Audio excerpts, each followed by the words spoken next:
Hello दोस्तों, स्वागत है आप लोगों का अपने यूट्यूब परिवार अरुण अकेडमी में। आज की क्लास में हम लोग पढ़ेंगे सामाजिक विज्ञान यानी कि एसएसटी। आज का सेट नंबर 8वां है। जितने भी 2011 से 2024 तक प्रीवियस ईयर एग्जामों में ट्रेंड किया हुआ प्रश्न है, सब के सब एक सेट के माध्यम से करा रहे हैं। अगर और सेट नहीं देखे हैं तो जाकर प्लेलिस्ट में देख सकते हैं। बहुत ही शानदार शानदार तरीके से ये प्रीवियस ईयर एग्जामों का चल रहा है और मैराथन क्लास भी चलती है दोस्तों। चलते हैं दोस्तों, देरी नहीं करते हैं। पहला क्वेश्चन क्या कह रहा है देखिए, आकस्मिक रोजगार से क्या अभिप्राय है। ऑप्शन नंबर पहला क्या कह रहा है, मजदूरों को वर्दी न देकर औपचारिक वस्त्र में काम पर बुलाना। या ऑप्शन नंबर 2 क्या कह रहा है, मजदूरों का अपनी इच्छा अनुरूप काम पर आना। ऑप्शन नंबर 3 क्या कह रहा है, नियुक्तिकर्ता द्वारा आवश्यकता के अनुरूप मजदूरों को काम पर बुलाना। तो ऑप्शन नंबर 3 हम लोग लॉक कर देंगे, नियुक्तिकर्ता द्वारा आवश्यकता के अनुरूप मजदूरों को काम पर बुलाना।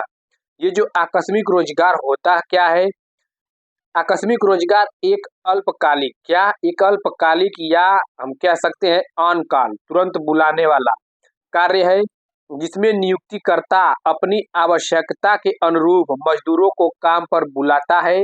सामान्यतः जैसे मान लीजिए मौसमी कार्य एवं परियोजना आधारित नौकरियां आदि आकस्मिक रोजगार में ये सम्मिलित है। तो ऑप्शन नंबर 3 हम लोग का राइट आंसर हो जाएगा।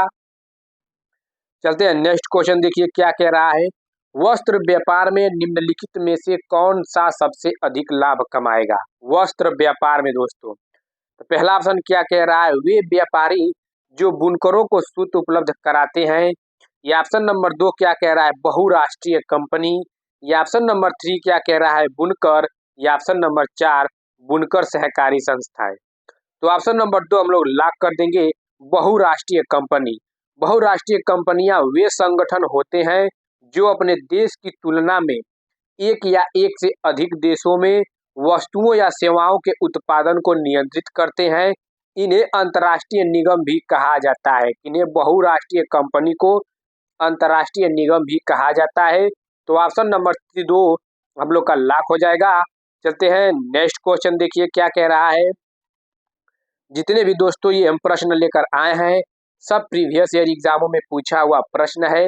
अपने मन से हम एक भी प्रश्न लेकर नहीं आए हैं। जितने भी 2011 से 2024 तक प्रश्न है सब के सब एक सीरीज के माध्यम से हम लोग करेंगे। हर एक सब्जेक्ट की प्रीवियस ईयर और मैराथन क्लास आती रहेगी सब्जेक्ट वाइज। बस आप लोग चैनल के माध्यम से जुड़ जाइए, जिससे हमें मोटिवेट मिलता रहे और आप लोग के लिए क्लास आती रहे। देखिए क्या कह रहा है, प्रजातंत्र की बुनियादी विशेषता क्या है। क्या असमानता है, या खुला व्यापार है, या समानता है, या उचित प्रतिबंध है। तो ऑप्शन नंबर 3 हम लोग लॉक कर देंगे, समानता। ये समानता होती क्या है, प्रजातंत्र ऐसी शासन व्यवस्था, ये जो प्रजातंत्र है दोस्तों होती क्या है, तो वही प्रजातंत्र ऐसी शासन व्यवस्था जिसमें सभी को समान रूप से बिना किसी भेदभाव, क्या बिना किसी भेदभाव के सर्वांगीण विकास का समान अवसर प्राप्त होते हैं। तो ऑप्शन नंबर 3 यहाँ पे राइट हो जाएगा, समानता।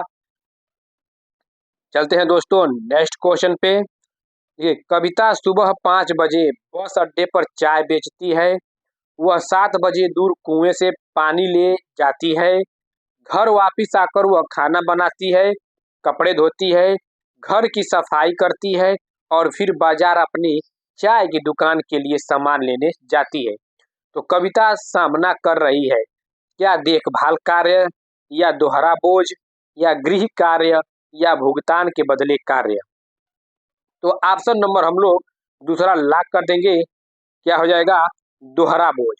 दोहरा बोझ यहाँ पर राइट आंसर हो जाएगा। चलते हैं दोस्तों नेक्स्ट क्वेश्चन, देखिए निम्नलिखित में से कौन से मौलिक अधिकार का हनन होगा। यदि जैन समुदाय के लोगों के एक समूह को जैन तीर्थंकरों की सीखों पर शिक्षा केंद्र खोलने की अनुमति नहीं दी जाती है। तो ऑप्शन नंबर पहला क्या कह रहा है, सांस्कृतिक और शैक्षणिक अधिकारों का अधिकार। ऑप्शन नंबर दूसरा धार्मिक स्वतंत्रता का अधिकार। ऑप्शन नंबर तीसरा स्वतंत्रता का अधिकार। और ऑप्शन नंबर चौथा समानता का अधिकार। तो ऑप्शन नंबर पहला हम लोग लॉक कर देंगे, सांस्कृतिक और शैक्षणिक अधिकारों का अधिकार जो अनुमति नहीं देता है। भारतीय संविधान के अनुच्छेद 29 इसमें अनुच्छेद 29 में सांस्कृतिक एवं शैक्षणिक संबंधी अधिकार का उल्लेख किया गया है और इसके अनुसार कोई भी अल्पसंख्यक वर्ग अपनी भाषा, अपनी लिपि एवं संस्कृति को सुरक्षित रख सकता है। तो ऑप्शन नंबर पहला यहाँ पे राइट आंसर हो जाएगा। इस क्वेश्चन का नेगेटिव का नहीं अनुमति दी जाती है, तो सांस्कृतिक और शैक्षणिक अधिकारों का अधिकार। नेक्स्ट क्वेश्चन देखिए क्या कह रहा है, संवैधानिक उपचारों के अधिकार से क्या अभिप्राय है। देखिए, सरकार का संविधान में संशोधन करने का अधिकार या नागरिकों को उनके मौलिक अधिकारों का हनन होने पर न्यायालयों में अपील करने का अधिकार, सरकार का संवैधानिक प्रावधानों का प्रयोग करते हुए अपनी शक्ति को बढ़ाने का अधिकार या नागरिकों का संविधान में नए प्रावधानों को जोड़ने की मांग करने का अधिकार। तो ऑप्शन नंबर हम लोग 2 लॉक कर देंगे, नागरिकों को उनके मौलिक अधिकारों का हनन होने पर न्यायालयों में अपील करने का अधिकार। ये जो संवैधानिक उपचार है दोस्तों, ये संवैधानिक उपचारों के अधिकार को डॉक्टर भीमराव अंबेडकर ने संविधान की आत्मा कहा है। किसे संविधान की आत्मा कहा है? संवैधानिक उपचारों को डॉक्टर भीमराव अंबेडकर ने।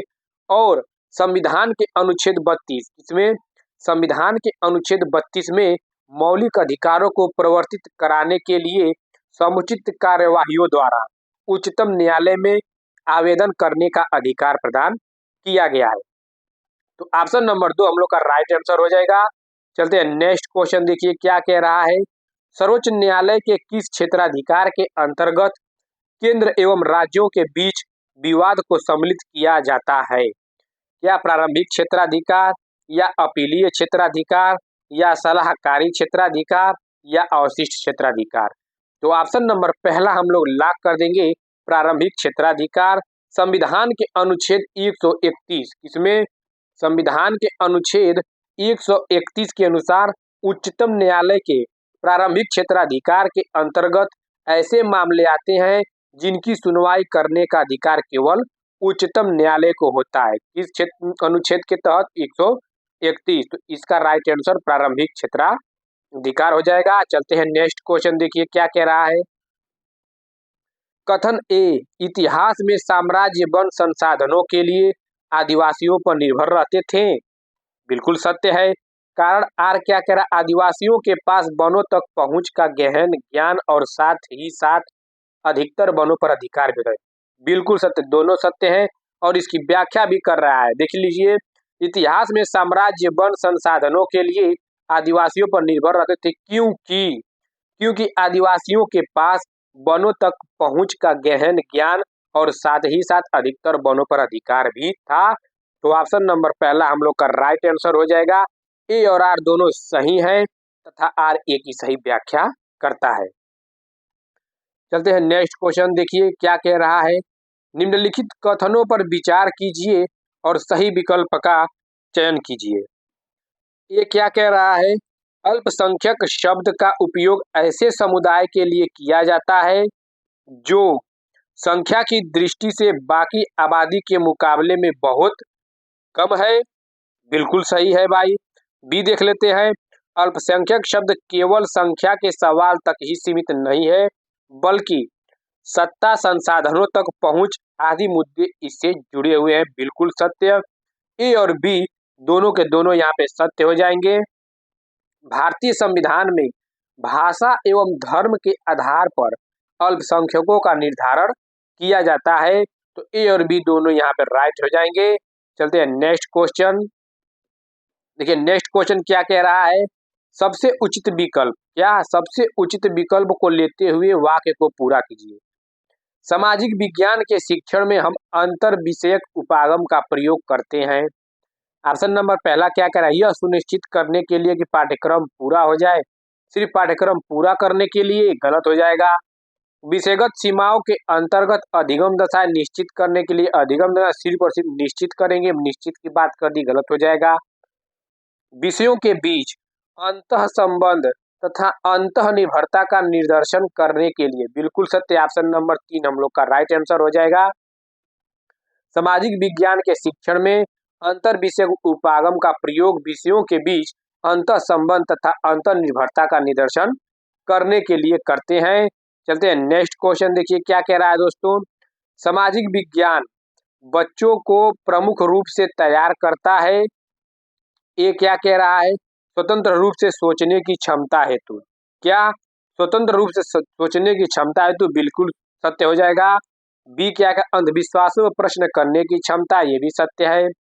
लिंग पूर्वाग्रह और रूढ़ियों की बनी पूर्व समझ को तोड़ने की समझ बनाने हेतु, बिल्कुल सत्य। सामुदायिक नियमों और सामाजिक आचारों का पालन, इसमें कोई लेना देना सामाजिक विज्ञान बच्चों की प्रमुख रूप से समाजी आचारों का पालन करने से कुछ नहीं मतलब है, तो ए बी सी सही हो जाएगा। ऑप्शन पहला हम लोग का राइट आंसर हो जाएगा। चलते नेक्स्ट क्वेश्चन, देखिए क्या कह रहा है। कक्षा में महिलाओं की समस्याओं की ओर संवेदनशीलता को प्रोत्साहित किया जा सकता है, तो कैसे प्रोत्साहित कर सकते हैं, देख लेते हैं ऑप्शन के थ्रू। छात्रों को इतिहास में महिला के ऊपर पाठ्य पुस्तकों को पढ़ने के लिए कहना, क्या पढ़ने के लिए कहेंगे तो सही होगा, नहीं होगा। महिलाओं के लिए संवैधानिक प्रावधानों को सूचीबद्ध करने के द्वारा, ये भी नहीं है। भेदभाव के साक्ष्यों पर सामूहिक आत्मविश्वास के द्वारा, बिल्कुल सत्य, भेदभाव के साक्ष्यों पर। डी क्या कह रहा है, समाज में पुरुषों और महिलाओं के बीच शक्ति या बल संबंधों पर चर्चा करने की द्वारा, बिल्कुल सत्य। सी और डी ऑप्शन नंबर 4 हम लोग लॉक कर देंगे, सी और डी सत्य हो जाएगा। चलते हैं नेक्स्ट क्वेश्चन, देखिए क्या कह रहा है। सामाजिक विज्ञान की कक्षा में एक विशेष संस्कृति के शिल्प, तथ्य और लोक कक्षाओं का प्रयोग करता है ताकि उस संस्कृति के संदर्भ में छात्रों की जिज्ञासा बनाई रखी जा सके। यह उदाहरण है, तो किसका उदाहरण है दोस्तों, कहानी कथन का, रोल प्ले का, स्रोत पद्धति का, मुक्ति परिप्रश्न का। तो ऑप्शन नंबर 4 हम लोग लॉक कर देंगे, स्रोत पद्धति का और मुक्ति प्रश्न परिप्रश्न का। तो ऑप्शन नंबर 4 हम लोग का राइट आंसर हो जाएगा, सी और डी। चलिए नेक्स्ट क्वेश्चन, देखिए सामाजिक विज्ञान का प्रभावी शिक्षण महत्वपूर्ण रूप से जुड़ा है, तो महत्वपूर्ण रूप से जुड़ा है, देख लेते हैं। ये क्या कह रहा है, परियोजनाओं और असाइनमेंट के कार्यान्वयन के माध्यम से रटने को समझने के लिए, बिल्कुल सही, समझने के लिए, यहाँ पे बात सत्य हो गई, पॉजिटिव दे दिया है। स्मृति स्तर शिक्षण और व्यक्तिपरक मूल्यांकन, देखिए व्यक्तिपरक मूल्यांकन तरीके से नहीं, गलत हो जाएगा।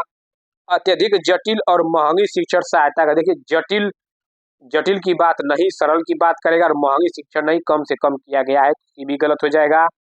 स्कूली पुस्तकालय का सुचारू संचालन एवं संसाधनों को उपयोग में लाने की शिक्षक की क्षमता और सृजनात्मकता से, बिल्कुल सत्य, ऑप्शन नंबर 4 हम लोग का राइट आंसर हो जाएगा, ए और डी। चलिए नेक्स्ट क्वेश्चन, देखिए क्या कह रहा है दोस्तों। एक लोकतांत्रिक कक्षा में शिक्षकों की क्या जिम्मेदारी है, तो एक लोकतांत्रिक कक्षा में शिक्षकों की क्या जिम्मेदारी है, देख लेते हैं। कक्षा संबंधी निर्णय सरकार के लिए छोड़ना, कक्षा निर्णय संबंधी सरकार के लिए छोड़ देंगे। कक्षा में अनुशासन संबंधी मुद्दों को नजरअंदाज करते हुए पाठ्यक्रम पर ध्यान देना, सिर्फ पाठ्यक्रम पे ध्यान देंगे। तीसरा क्या कह रहा है, स्कूल प्रबंधन और छात्रों के बिना स्वतंत्र रूप से नियम और कार्य, स्कूल छात्रों के बिना बनाएंगे, ऐसे ही गलत हो जाएगा। 3 ठो गलत निकल कर आ गए, तो चौथा देख लीजिए, छात्रों को अपनी बात स्वतंत्र रूप से कहने की युक्तिपरक अवसर प्रदान करें, तो ऑप्शन नंबर 4 यहाँ पे सत्य हो जाएगा। लोकतांत्रिक यानी कि प्रजातंत्र यानी कि डेमोक्रेटिक यही कहती है कि अपनी स्वतंत्रता के अनुरूप बच्चों को छोड़ दें और प्रोत्साहन दें हर एक एक्टिविटी में। चलते हैं दोस्तों नेक्स्ट क्वेश्चन, देखते हैं क्या कह रहा है। किलपैट्रिक के अनुसार निम्नलिखित में से कौन सी शैक्षिक विधि लोकतंत्र की संकल्पनाओं के शिक्षण के लिए सर्वोत्तम विधि है, क्या परियोजना प्रोजेक्ट विधि, या खेल विधि, या समस्या समाधान विधि, या खोजबीन विधि।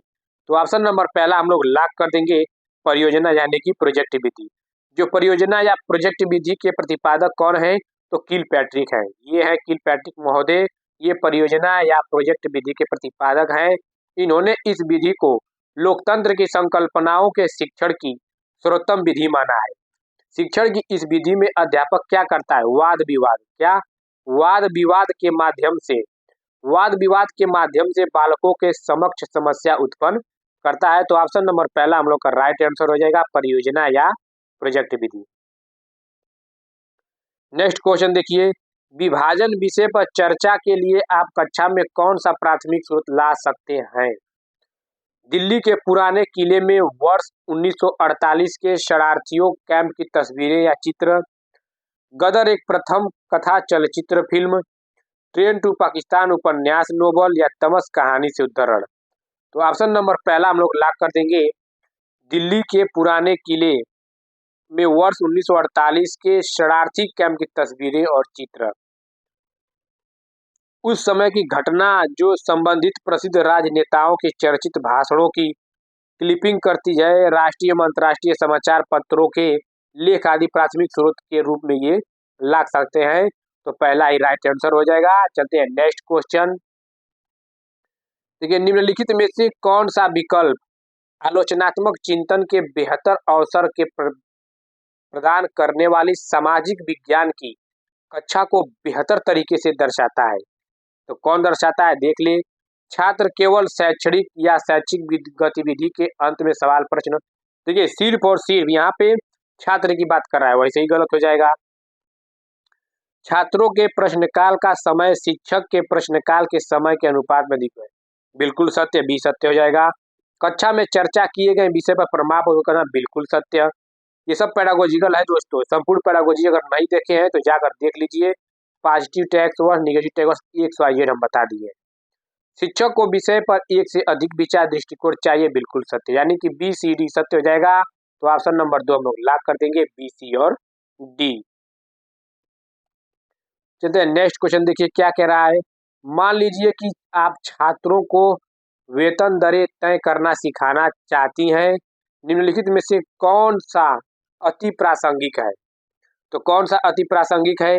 देखिए, श्रमिकों, कहाँ है, श्रमिकों से आंकड़े एकत्रित कर, वेतन पर सरकारी विवरण, श्रम कानून या संहिता, या उपभोक्ता व्यय का संरक्षण। तो ऑप्शन नंबर हम लोग पहला लॉक कर देंगे, श्रमिकों से आंकड़े एकत्रित कर, वेतन पर सरकारी विवरण और श्रम कानून संहिता। ये क्या है? ये छात्रों को वेतन दरें तय करना सिखाती है, जो इनके लिए प्रासंगिक है दोस्तों। तो ऑप्शन नंबर पहला राइट हो जाएगा, A, B और C। नेक्स्ट क्वेश्चन क्या कह रहा है। सामाजिक विज्ञान की कक्षा के संदर्भ में A और B को कथनों को पढ़िए तथा सही विकल्प का चयन कीजिए। बच्चों को द्वंद्व या संघर्ष के बारे में जानने और पूछताछ से दूर रखना चाहिए। क्या आप दूर रखेंगे पूछताछ और जानने से? यही सही गलत हो जाएगा। शिक्षा शास्त्रीय दृष्टिकोण से जो द्वंद्व संघर्ष मीडिया में निपटा दिया गया हो, जिस पर बहस एवं चर्चा हो चुकी हो, वह कक्षा में शिक्षण के लिए अधिक उपयुक्त होगा, बिल्कुल सत्य है, यानी कि ए यहाँ पे गलत हो जाएगा, बी सत्य था। ऑप्शन नंबर 2 हम लोग का राइट आंसर हो जाएगा। चलते हैं नेक्स्ट क्वेश्चन। देखिए क्या कह रहा है दोस्तों। निम्नलिखित में से कौन सा आलोचनात्मक चिंतन की दृष्टिकोण के प्रयोग द्वारा उत्तर के लिए अवसर प्रदान करता है? किसमें? आलोचनात्मक चिंतन के। तो देख लेते हैं ये क्या कह रहा है। क्यों भारत में महिलाओं का प्रतिनिधित्व इतना कम है? क्या आप समझते हैं कि अमेरिका और यूरोप ने महिलाओं के प्रतिनिधित्व के संतोषजनक स्तर पर? बिल्कुल, ये आलोचनात्मक चिंतन को क्यों सब प्रश्न भारत की महिलाओं का प्रतिनिधित्व इतना कम है, तर्क वितर्क करेगा, सत्य हो जाएगा। आलोचनात्मक चिंतन को बढ़ावा देता है। बी क्या कह रहा है। क्या आप इस बात से सहमत हैं कि आर्थिक हाशियाकरण, क्या आर्थिक हाशियाकरण और सामाजिक हाशियाकरण आपस में जुड़े हुए हैं? क्यों? ये भी आलोचनात्मक को दर्शा रहा है, क्योंकि उस पे भी हाशियाकरण की बात कर रहा है। सामाजिक हाशियाकरण आपस में जुड़े हैं, तो क्यों जुड़े हैं? सी क्या कह रहा है। आप सरकार शब्द से क्या समझते हैं? 5 तरीकों, आपको पता है कि सरकार के बारे में, और उसकी 5 तरीकों सूचीबद्ध करना है। कोई भी रटा रटाया 5 तरीके सूचीबद्ध कर देंगे, तो ये आलोचनात्मक चिंतन को बढ़ावा नहीं दे रहा है। तो यानी कि सी गलत हो जाएगा, तो ए बी सत्य हो जाएगा। तो ऑप्शन नंबर हम लोग दूसरा लॉक कर देंगे, ए और बी। चलिए नेक्स्ट क्वेश्चन देखिए क्या कह रहा है। निम्नलिखित में से कौन से उदाहरण प्राथमिक स्रोतों के हैं? यहाँ पे प्राथमिक स्रोतों के उदाहरण की बात की गई है। चित्र, विश्वकोश, भाषण या डायरिया। तो चित्र, भाषण और समाचार पत्र की ये जो है रिपोर्ट एवं डायरिया आदि, ये सब प्राथमिक स्रोत के उदाहरण है। प्राथमिक स्रोत के उदाहरण चित्र हुआ, भाषण हुआ, समाचार पत्र की रिपोर्ट एवं डायरिया, ये सब प्राथमिक आदि स्रोत के उदाहरण हैं। और वे सभी जिसमें सामग्री जिनका प्रत्यक्ष किसी घटना, स्थिति एवं वस्तु से होता है, जिसका किसी विशेष अवधि के इतिहास के निर्माण में कोई महत्वपूर्ण कार्य होता है, जैसे कि ऐतिहासिक स्रोत उसे कहलाते हैं। तो वो सब क्या है, वो विश्वकोश ऐतिहासिक स्रोत कहलाते हैं। तो ये विश्वकोश क्या है, विश्वकोश से ये प्राथमिक नहीं है। तो ए, सी और डी, तो ऑप्शन नंबर 2 लॉक हो जाएगा। चित्र, भाषण और डायरिया ये प्राथमिक स्रोत के उदाहरण है। चलते हैं नेक्स्ट क्वेश्चन, देखिए क्या कह रहा है। सामाजिक विज्ञान के बारे में सामान्यतः भ्रांत धारणाओं के संदर्भ में कथन ए और आर को पढ़िए और अपना चयन कीजिए। देखिए कथन ए क्या कह रहा है, सामाजिक विज्ञान को पाठ्यचर्या में दूसरे विषयों की तुलना में कम महत्व मिलता है। सही बात है, दूसरे विषयों में इसको क्या है, कम महत्व मिलता है, क्योंकि छात्र सामाजिक विज्ञान की अंतर्वस्तु को समझने में अरुचिकर या उदासीन महसूस करते हैं। यानी कि ए और आर दोनों सत्य है और व्याख्या भी सही कर रहा है। तो ऑप्शन नंबर पहला ही हम लोग का लॉक हो जाएगा। चलते हैं दोस्तों नेक्स्ट क्वेश्चन, देखिए क्या कह रहा है। परियोजना रिपोर्ट के मूल्यांकन के लिए निर्देशों के सूत्रीकरण के लिए निम्नलिखित में से किसे सबसे कम महत्व दिया जाता है। अधिगम प्रति, देखिए कम महत्व दिया, यानी कि आप लोग एक निगेटिव टैक्स खोजना है। संपूर्ण पढ़ाई को पॉजिटिव और निगेटिव सब पढ़ाए हैं दोस्तों। तो अधिगम प्रतिफल को, विद्यार्थियों की प्रतिभागिता को, प्रस्तुतिकरण को, शिक्षक, देखिए कभी भी शिक्षक का मार्गदर्शन को ये कम है, क्योंकि शिक्षक क्या है, शिक्षक को केंद्र नहीं मानेंगे, बाल केंद्रित मानेंगे। तो ऑप्शन नंबर 4 यहाँ पे निगेटिव का निगेटिव यानी कि कम पूछा है, तो शिक्षक के मार्गदर्शन को ज्यादा कम महत्व नहीं मानेंगे। तो ऑप्शन नंबर 4 राइट हो जाएगा इस क्वेश्चन के अकॉर्डिंग। नेक्स्ट क्वेश्चन देखिए क्या कह रहा है। निम्न प्रश्न में कौन सी ज्ञानात्मक प्रक्रिया का आकलन होता है। भारत में गरीबी कम करने में महात्मा गांधी राष्ट्रीय ग्रामीण रोजगार गारंटी अधिनियम के प्रभाव का अध्ययन कीजिए। क्या स्मरण या मूल्यांकन या विश्लेषण या सृजन। तो ऑप्शन नंबर दूसरा हम लोग लॉक कर देंगे, मूल्यांकन। भारत में गरीबी कम करने में महात्मा गांधी राष्ट्रीय ग्रामीण रोजगार गारंटी अधिनियम के प्रभाव का अध्ययन किए थे। यह प्रश्न छात्रों का मूल्यांकन, ज्ञानात्मक प्रक्रिया या योग्यता का आकलन करता है। गारंटी अधिनियम प्रभाव कीजिए, ये किसको दर्शाता है, तो मूल्यांकन का, क्योंकि मूल्यांकन ज्ञानात्मक प्रक्रिया का, योग्यता का आकलन करता है। तो ऑप्शन नंबर 2 यहाँ पे राइट हो जाएगा। निम्नलिखित प्रश्नों में कौन सा संकल्पनात्मक, देखिए संकल्पनात्मक ज्ञान को आंकता है। तो देख लीजिए, हम धरती के केंद्र तक क्यों नहीं जा सकते, कारण दीजिए। भाई देखिए संकल्पनात्मक क्या है, यहाँ पे आपको लिखा लिखाया फैक्ट मिल जाएगा। अंतर्जनित व बहिर्जनित बल क्या, बिल्कुल सत्य, आप इन दोनों के बारे में जान सकते हैं। तो ये संकल्पनात्मक ऑप्शन नंबर 2 ही यहाँ पे राइट आंसर हो जाएगा। समानता अगर हम बात करें तो विषय वस्तु के नियमों एवं सिद्धांतों आदि को संबंधित करने या समझने वाला ज्ञान ही संकल्पनात्मक ज्ञान कहलाता है। तो वहां पे 2 राइट आंसर हो जाएगा। चलते हैं नेक्स्ट क्वेश्चन। निशुल्क और अनिवार्य शिक्षा बल अधिकार अधिनियम 2009 क्या 2009 के अनुसार मूल्यांकन कार्य प्रणाली के विकास के समय निम्नलिखित में से कौन सा विचारणीय होना चाहिए। तो ऑप्शन नंबर पहला क्या कह रहा है, बच्चों के नियमित रूप से गृह कार्य दिए जाने चाहिए। जहां तक हो सके शारीरिक दंड की उपेक्षा की जानी चाहिए। परीक्षा केवल पाठ्यक्रम के पूरा होने के बाद होनी चाहिए। बच्चे को भय, अभ्यता, चिंतन से मुक्त बनाए, बिल्कुल। देखिए बच्चों को देखिए गृह कार्य से बचा जाए, दंड से बचा जाए, पाठ्यक्रम को पूरा होने के बाद परीक्षा केवल पाठ्यक्रम, ये भी केवल, यानी कि निगेटिव निकल गया। तो ऑप्शन नंबर 4 हम लोग का राइट आंसर, भय, बच्चे को भय, अभिघात और चिंतन से मुक्त किया जाए। चलते हैं नेक्स्ट क्वेश्चन दोस्तों। देखिए सामाजिक विज्ञान की कक्षा में अधिगम के लिए आकलन निश्चित करता है। तो देख लेते हैं। शिक्षक को अपनी शिक्षण अधिगम प्रक्रिया को पुनरावलोकन या समीक्षा तथा रूपांतरित करने के लिए, बिल्कुल ये सत्य हो जाएगा, ये सत्य हो गया। छात्रों को अपने समवयस्कों के आकलन का लगातार प्रयोग करना, अपने समवयस्कों का आकलन करना गलत हो जाएगा। आकलन की बहुविधि रणनीतियों का प्रयोग करना, क्या आकलन की बहुविधि रणनीतियों का प्रयोग करेंगे, बिल्कुल सत्य, यानी कि सी भी सत्य हो जाएगा। आकलन की रूपरेखा को प्रतिपादित करते समय बोर्ड के दिशा निर्देशों का का प्रयोग करेंगे, गलत हो जाएगा। यानी कि ऑप्शन नंबर ए और सी सत्य हो गया, तो दूसरा हम लोग लॉक कर देंगे ए और सी।